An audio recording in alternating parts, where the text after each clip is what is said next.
Aujourd'hui, j'aimerais te parler de techniques de mémorisation.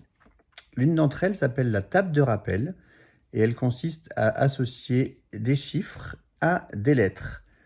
Je t'envoie en commentaire dans le lien, tu auras différentes vidéos qui t'expliquent tout ça. L'idée, c'est que chaque chiffre de 0 à 9 en fait, corresponde à une ou plusieurs consonnes.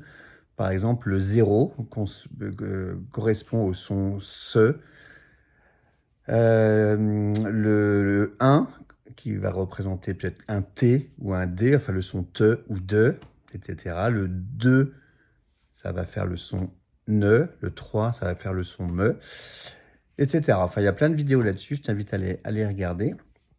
Mais comment s'en servir aujourd'hui? Eh bien, par exemple, je vais t'apprendre à retenir les départements français.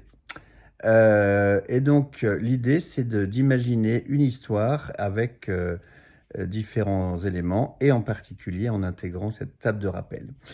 Et aujourd'hui, j'ai choisi de te parler de la Loire-Atlantique. Et sache que la Loire-Atlantique, eh bien, le chef-lieu, c'est Nantes, et le numéro, c'est 44. Et pour t'en souvenir, hein, bah, si tu apprends ta table de rappel, tu sais que le 4, ça correspond au son R ou RE. Donc 44, ça fait un mot en 2 syllabes en fait qui a un son RE et RE.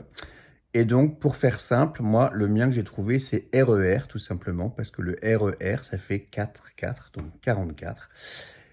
Et imagine donc une équipe de Loire athlétique qui reviennent d'un match en chantant En revenant de Nantes, en revenant de Nantes, et qui chante ça dans le RER, eh bien ça te donne Loire-Atlantique, donc Loire-Atlantique, RER 44, et en revenant de Nantes, chef-lieu Nantes.